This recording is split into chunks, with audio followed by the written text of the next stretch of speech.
मैं जन सुराज की नीतियों में विश्वास करता हूँ और हम पांचों में से कोई भी सदस्य अगर उम्मीदवारी के लिए प्रसाद जी किसी को नॉमिनेट करते हैं तो मैं तहे दिल से उनको धन्यवाद और स्वागत करता हूँ। आपके साथ मैं समाज के साथ और अपने तन मन धन के साथ जुड़ेंगे, चाहे अगड़ा हो या पिछड़ा हो या सवर्ण जो भी आएगा, मैं उसके साथ खड़ा कंधे से कंधा मिलाकर उस पार्टी का नाम है जन सुराज। समीर भाई जी नमस्कार, समीर मोहम्मद।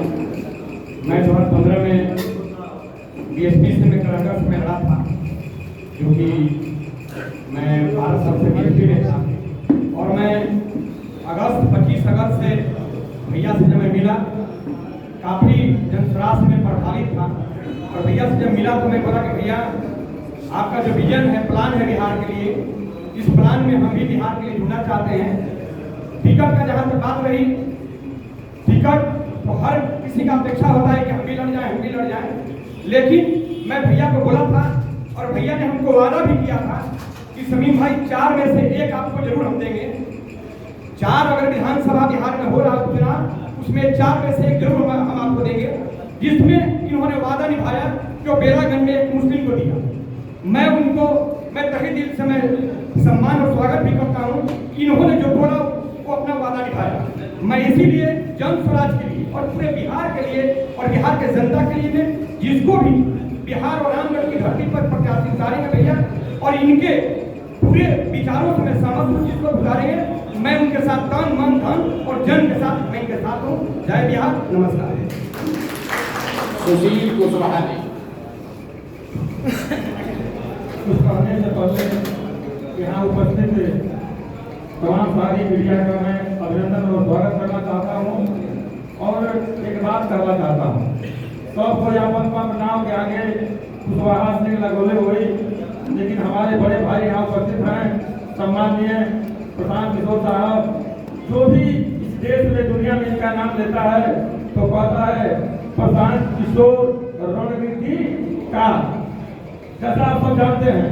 तो मैं पूरा बहुजन समाज पार्टी में 24 साल काम किया और जितने भी दल नेता रहे सबका एक ही फोकस रहा कि बिहार का, झारखंड का, उड़ीसा का, पंजाब का देश की तरफ निधि घुमा देंगे।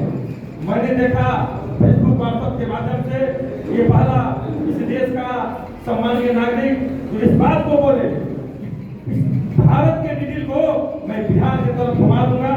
मैं स्वागत करना चाहता हूं ऐसे जमात साथी का और मैं जब तक जिंदा रहूंगा कि मेरा वादा और कोशिश है इस रणनीतिकार के साथ मिलकर के इस बिहार के बदहाली, इस बिहार की शिक्षा, स्वास्थ्य का देश कैसे आगे बढ़ेगा, मैं इनके साथ काम करने का काम करूंगा और यही मेरा कहना है। बहुत बहुत धन्यवाद। देखिए, आप आए हैं सुनने की उम्मीदवार कौन होगा। बिहार में इस तरह की चीज आपने पहले नहीं देखी होगी, क्योंकि जितना संभावित उम्मीदवार होता है वो कमरे के अंदर उससे बात होती है, पैसे का डील होता है, लोग अपना अपना लॉबी बनाते हैं, अपना अपना गुट बनाते हैं। यहाँ भी जो लड़ने की इच्छा रखता है सबकी अपनी व्यक्तिगत महत्वाकांक्षा है, लेकिन प्रेस और मीडिया के सामने सभी साथियों ने आकर ये कहा है कि हम जन सुराज से जुड़े हैं और सिर्फ इसलिए जुड़े हैं कि चाहते हैं कि बिहार में व्यवस्था का परिवर्तन हो, यहाँ से गरीबी बेरोजगारी खत्म हो, पलायन रुके, और इसके लिए हम लोग सब लोग संकल्पित हैं। लड़ेगा तो कोई एक व्यक्ति ही, लेकिन रामगढ़ की जनता के पास ये अवसर है ये चुनने का, बताने का कि इसमें से सबसे योग्य वो किसको समझते हैं।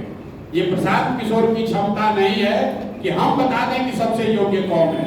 इन पांचों का नाम चल रहा है, मुझे एक दिन और समय दीजिए। जन सुराज से जुड़े हुए जितने साथी हैं, मैं जान रहा हूँ सबके मन में उत्सुकता है, भैया जल्दी घोषणा कीजिए। बगल में कृष्णा भाई बैठे हुए हैं, कल बोले हैं भैया निर्णय लीजिए, बंदूक में गोली भर के दागिए, हम लोग सब तैयार हैं। वो भी एक तरीका है, लेकिन लोकतंत्र है। लोकतंत्र में आपका मत, जनता का मत सब सर्वोपरि है। प्रशांत किशोर चाहे जितने बड़े रणनीतिकार हो, जनता से बड़ा रणनीतिकार कोई नहीं है। तो मैं आज ये पांचों नाम घोषित कर रहा हूँ। नाम ये फाइनल इसलिए नहीं आपको घोषित किया कि 4 नाम चर्चा में था। एक नाम का चर्चा अभी आपसे पहले नहीं हुआ। वकील साहब जो आज अभी नाम घोषित हुआ है, तो रामगढ़ की जनता को ये अवसर मिलना चाहिए, जो साथी हम लोग से जुड़े हुए हैं, कि उनके नाम पर भी वो अपना फीडबैक कर दे। अभी 1-2-4 घंटे में हमारे साथी जो जमीन पर हैं वो उस काम में लगे हुए हैं। आप हमको कल सुबह आपके व्हाट्सएप पर ये सूचना 11 बजे आ जाएगी। जन सुराज का उम्मीदवार 25 तारीख को अपना नामांकन करेगा। 24 तारीख को बेलागंज और इमामगंज के उम्मीदवार अपना नामांकन कर रहे हैं, और 25 तारीख को सुबह में करारी के उम्मीदवार अपना नामांकन कर रहे हैं। 25 तारीख को दोपहर में 1 बजे रामगढ़ के जन सुराज के उम्मीदवार अपना नामांकन करेंगे। ये सारी बातें तय हैं। इन 5 में से कौन उम्मीदवार होगा इसकी घोषणा कल 11 बजे करेंगे। अब आपका कोई सवाल हो तो आप कर सकते हैं। बहुत बहुत धन्यवाद।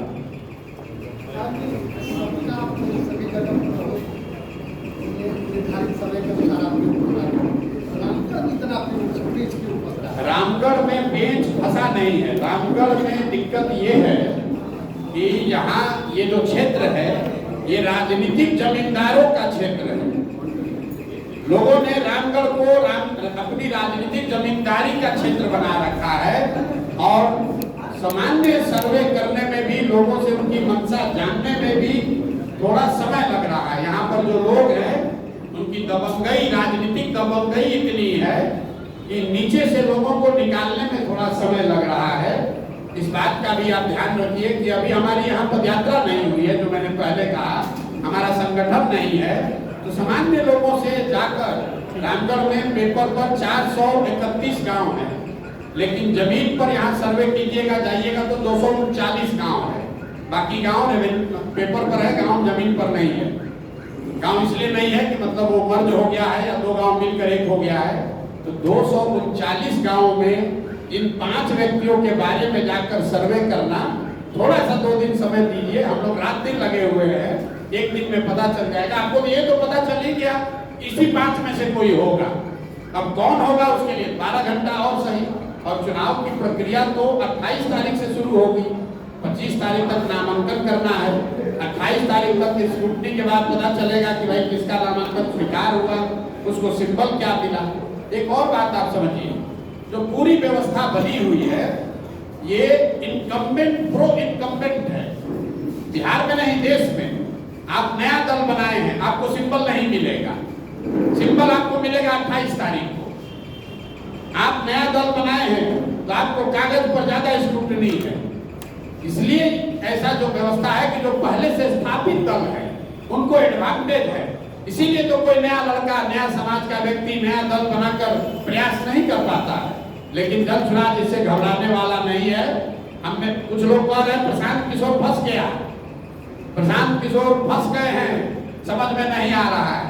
तो जो लोग ये टीका टिप्पणी कर रहे हैं उनको पता नहीं है कि एक प्रशांत किशोर एगो तो नहीं है, 11 वो चुनाव लड़ाए, तो 4 को विधानसभा है। दबाव इस बात का है कि 10 दिन पुरानी पार्टी है, लेकिन राज्य भर में सबसे ज्यादा स्क्रूटनी हो रहा है कि जन सुराज किसको उम्मीदवार बनाता है, अच्छा बनाता है कि खराब बनाता है। दूसरा आदमी चोर को कर दिया, बालू माफिया को कर दिया, कोई शराब माफिया को कर दिया, पत्रकार बंधु उस पर कमेंट नहीं कर रहे हैं। आप लोग ये कमेंट नहीं कर रहे हैं कि तरारी में कोई बाहुबली अपने लड़के को लड़ा रहा है। आप ये कमेंट नहीं कर रहे हैं कि मांझी जी अपने पतों को लड़ा रहे हैं। आप ये कमेंट नहीं कर रहे हैं कि सुरेंद्र यादव का लड़का ही चुनाव लड़ेगा, जगदानंद का लड़का ही चुनाव लड़ेगा। आपकी अपेक्षा है और सही अपेक्षा है कि जन सुराज किसको लड़ाएगा। इतना जो दबाव है, तो इसलिए हम लोग को भी बहुत संभल कर चलना पड़ रहा है। मैं आपके पेशेंस के लिए आपका धन्यवाद कर रहा हूं, लेकिन भरोसा रखिए जैसे 3 विधानसभा क्षेत्रों में सही निर्णय हुआ है मेरी समझ से, यहाँ पर भी सही निर्णय होगा। कल आपको बता देंगे। आप लोगों की बात कर रहे हैं, लेकिन राष्ट्रीय जनता दल के प्रदेश अध्यक्ष जगदानंद सिंह और उनके पुत्र एमएलसी प्रत्याशी डॉक्टर पुनीत सिंह ने कहा है कि प्रशांत पांडे आकर स्वयं रामगढ़ में चुनाव लड़े तो अच्छा रहेगा, देश में उनकी नाम होगी। ठीक बात है। पुनीत जी से जरा सवाल पूछिएगा कि प्रशांत किशोर पांडे ने कहा है कि जब एमएलसी चुनाव अभी लड़ रहे थे आधिकारिक तौर पर, तो प्रशांत किशोर के कैंप में 2 बार मदद मांगने काहे गए थे? आधिकारिक तौर पर कैमरे पर कह रहे हैं। बाबूजी आरजेडी के अध्यक्ष हैं, सुधाकर सिंह भाई मंत्री हैं। एमएलसी का चुनाव के लिए आप कैमरे पर कह रहे हैं, नाम पता जगह जारी कर देंगे जब आए थे मदद मांगने के लिए। तो अगर प्रशांत किशोर की कोई ताकत ही नहीं है तो आप एमएलसी का चुनाव लड़ने के लिए हमारे यहाँ काहे मदद मांगने आए थे? दूसरी बात, आपने कहा कि प्रशांत किशोर आकर चुनाव लड़े। प्रशांत पांडे, मेरा नाम प्रशांत किशोर है, बाबूजी का नाम है श्रीकांत पांडे। उनका नाम क्या है? पुनीत सिंह, डॉक्टर पुनीत सिंह। जब सुराज जैसे उनके पिताजी का ये जागीर है, वैसे जब सुराज प्रशांत किशोर की जागीर नहीं है। जब सुराज बिहार के उन सारे लोगों की जागीर है जो बिहार में उन जैसे और उनके परिवार जैसे लोगों से राजनीतिक जमींदारी को जड़ से उठाकर फेंकना चाहता है। रामगढ़ में प्रशांत किशोर नहीं पैदा हुए, तो प्रशांत किशोर या जब सुराज में वही चुनाव लड़ सकता है जो रामगढ़ का बेटा है।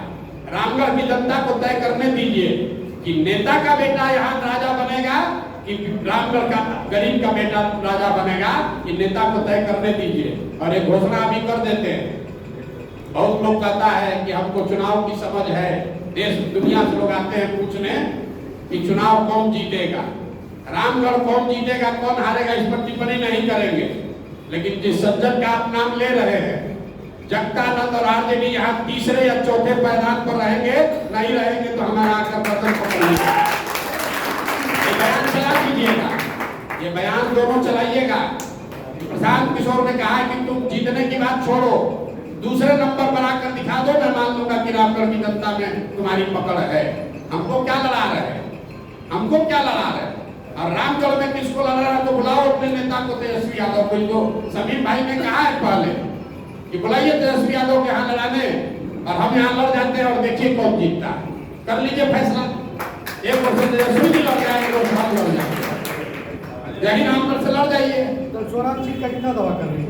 अरे जीत हम अपना, दो बात है, जब सुराज जीत हार का दावा नहीं कर रहे, जब सुराज की बात किनारे हमने कह दी